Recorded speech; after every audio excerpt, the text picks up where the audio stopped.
अनिल जी, काफ़ी लंबी लड़ाई आप लड़ रहे थे और जनजातीय की अभी घोषणा यहाँ पर हो चुकी है, हाटी समुदाय को जनजातीय यहाँ पर दे दिया है। अब क्या अगला स्टेप रहेगा, क्या कहना है?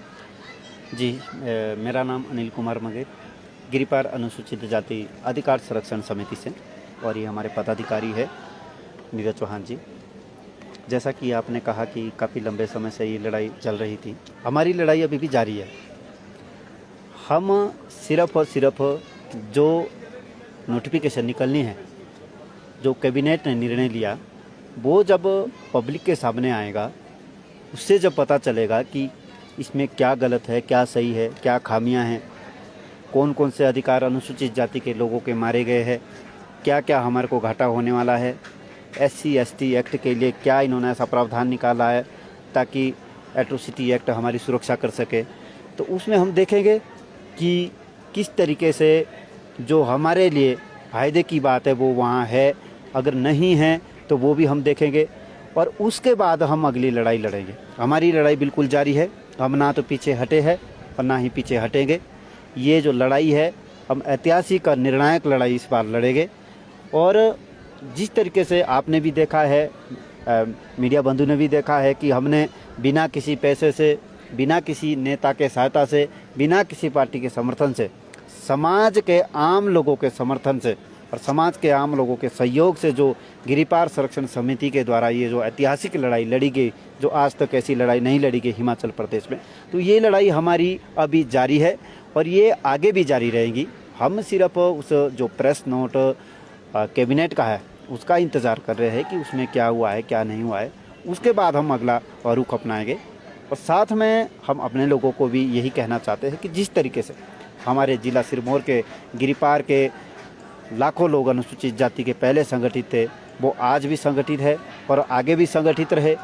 और किसी भी तरीके से जो भड़काने वाले तत्व है, भड़काने वाली पार्टियां है और तोड़ने वाले जो सामाजिक तत्व है, जो गुमराह करने में लगे हुए हैं या पार्टियां गुमराह करने में लगी हुई है कि ये हुआ वो हुआ, अब ये नहीं करना चाहिए वो नहीं करना चाहिए, तो गिरिपार के अनुसूचित जाति के लोग पहले भी अपने दम पे लड़ाई लड़ रहे थे और भी आगे भी अपने दम पे लड़ाई लड़ेंगे। इसमें ऐसा तो नहीं है कि किसी ने कोई दिशा दी थी या किसी ने कोई दिशा तय की थी। आम लोगों ने दिशा तय की थी। आरक्षण की एक दिशा है, जब तक हमें अपने अधिकारों की सुरक्षा सुनिश्चित नहीं दिखाई देती तब तक ये जो लड़ाई हमारी जारी रहेगी। अनिल जी, मुख्यमंत्री जयराम ठाकुर ने कहा है जिस दिन ये हाटी का अनाउंस हुई कि इसमें आपके अधिकारों का कोई हनन नहीं होगा, आपको इससे बाहर रखा गया। देखिए, मुख्यमंत्री महोदय जी के कहने पर ये नहीं होगा। जब तक केंद्र सरकार की जो मोदी जी के मंत्रालय ने जो नोटिफिकेशन जारी करनी है, जो निर्णय केंद्रीय कैबिनेट ने लिया है, उस पर ही सारी दिशा दशा तय होगी। माननीय मुख्यमंत्री जो पहले भी कह रहे थे कि आपकी बातों का ध्यान रखा जाएगा, तो सबसे जो हमारी मुख्य लड़ाई थी कि SC/ST एट्रोसिटी एक्ट उस एरिया में बहाल रहना चाहिए, क्योंकि हम लोगों पर बहुत ज़्यादा अत्याचार वहाँ एरिया में होते हैं।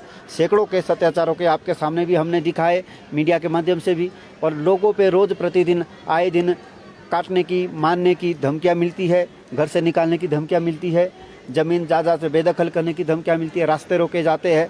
यहाँ तक ऐसी मानसिकता है कि जब राजगढ़ में और शिलाई में अनुसूचित जाति गिरिपार संरक्षण समिति की जब रैली होती है तो पेट्रोल पंप भी बंद कर दिए जाते हैं। तो आगे इनसे और क्या उम्मीदें की जा सकती है। तो ये जो लड़ाई है हमारी जारी रहेगी। मुख्यमंत्री महोदय को भी हम कहना चाहते हैं कि मुख्यमंत्री महोदय जी, आपने जो वादा किया था कि अनुसूचित जाति के हितों की सुरक्षा की जाएगी, उसमें हमें कुछ ऐसा तो नहीं दिख रहा है कि आपने कोई ऐसी सुरक्षा हमारी की है।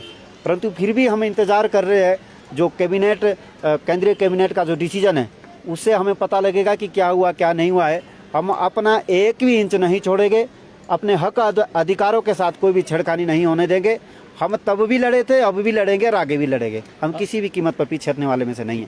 ठीक है नीरज जी, आपसे भी जानना चाहेंगे, जिससे मुख्यमंत्री ने कह दिया है कि मामा ने अपना रूल निभा दिया है, अब बारी है भांजों की, तो अब क्या लगता है आपको? जी, सबसे पहले तो मैं मीडिया प्रभारी होने के नाते सबसे पहले गिरिपार की जो जातियां हैं, खश, कनेत और भाट, उनको आदिवासी बनने के लिए बधाई देता हूं, उनको शुभकामनाएं देता हूं। मैंने यहाँ पे जातियां, हाटी जातियां इसलिए बोला क्योंकि इसे हाटी समुदाय तो कहा नहीं जा सकता, क्योंकि समुदाय की डेफिनेशन अलग है। ये हाटी जातियां हैं और इन जातियों को आदिवासी बनने के लिए बहुत बहुत बधाई।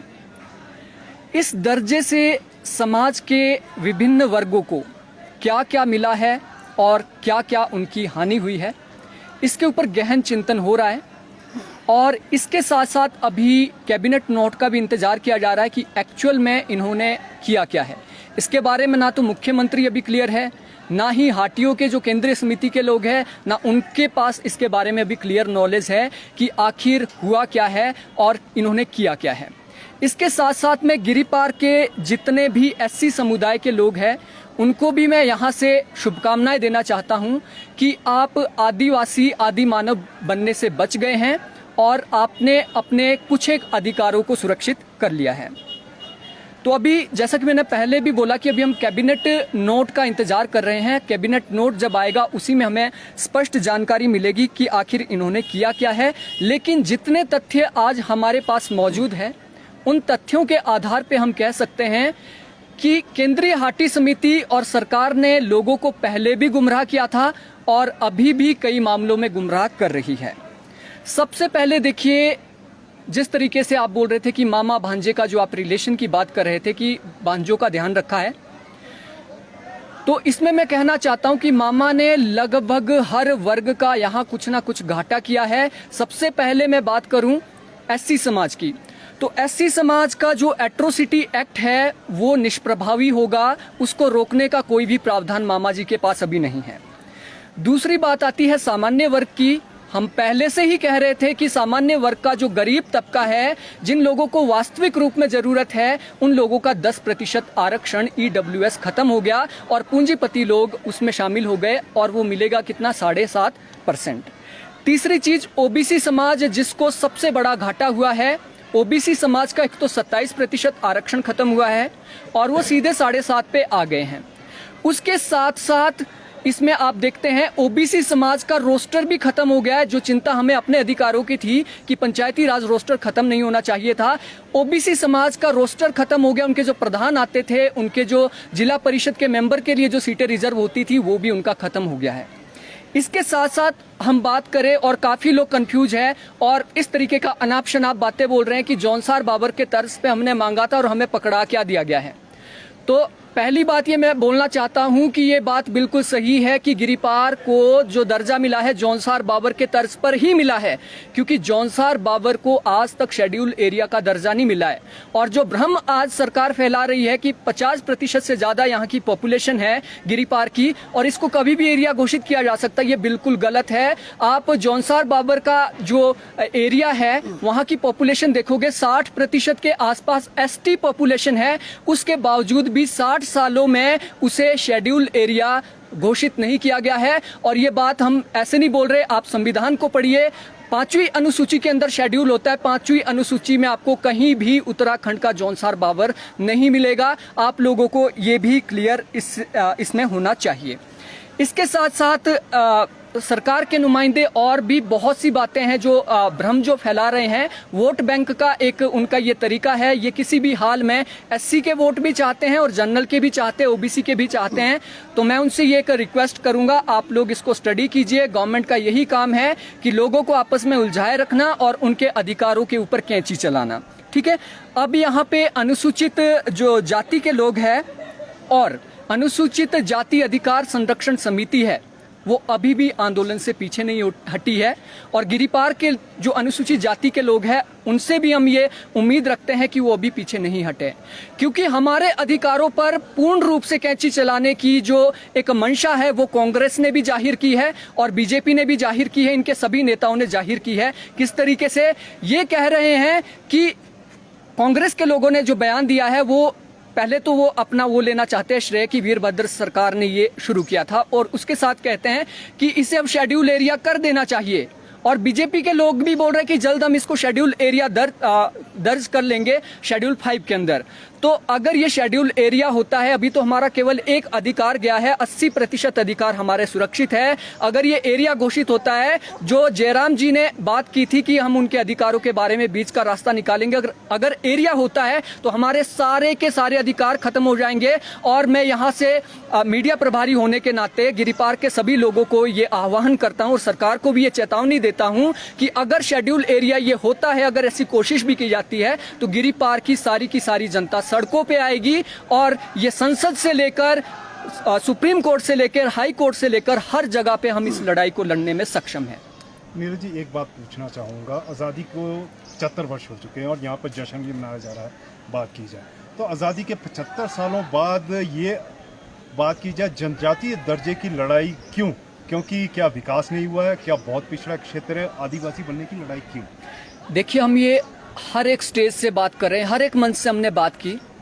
आज जो ये गिरिपार को जनजातीय दर्जा देने की मांग की गई है, इसके पीछे राजनीतिक मंशा है।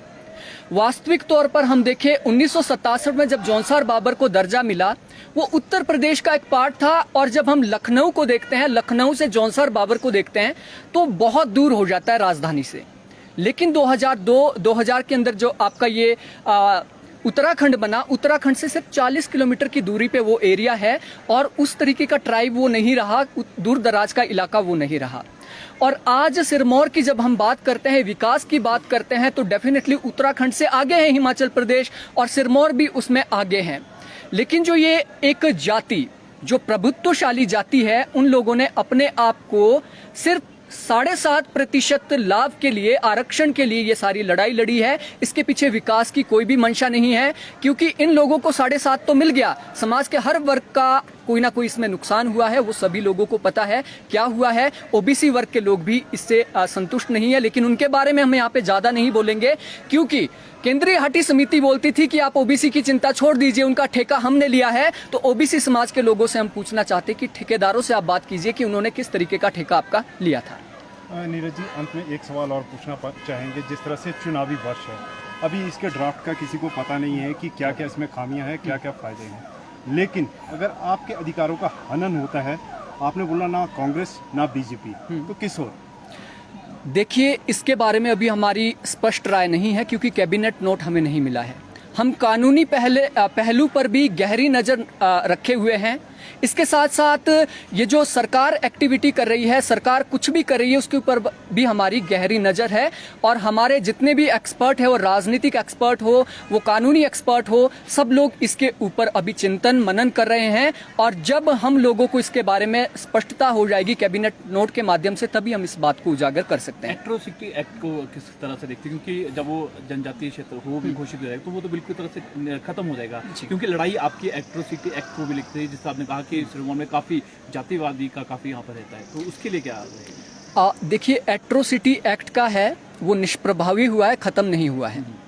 जिस तरीके से स्वर्ण आयोग के रुमित सिंह ठाकुर बधाई दे रहे हैं कि यहाँ के लोग एट्रोसिटी से मुक्त हो चुके हैं, वो बहुत ही उनका मतलब, वो कह सकते हैं कि एक जैसे बच्चा होता है ना, बच्चे वाली बात कर दी। यहाँ के लोग एट्रोसिटी से मुक्त नहीं हुए, बल्कि यहाँ के जो लोग हैं, जो जनरल कास्ट के लोग हैं, उन लोगों को भी अधिकार मिल गया है। मतलब रुमित सिंह ठाकुर जो ये भ्रमित है कि यहाँ के लोग मुक्त हो गए, ऐसा नहीं है, बल्कि ये लोग एट्रोसिटी का यहाँ पे सशक्तिकरण हुआ है।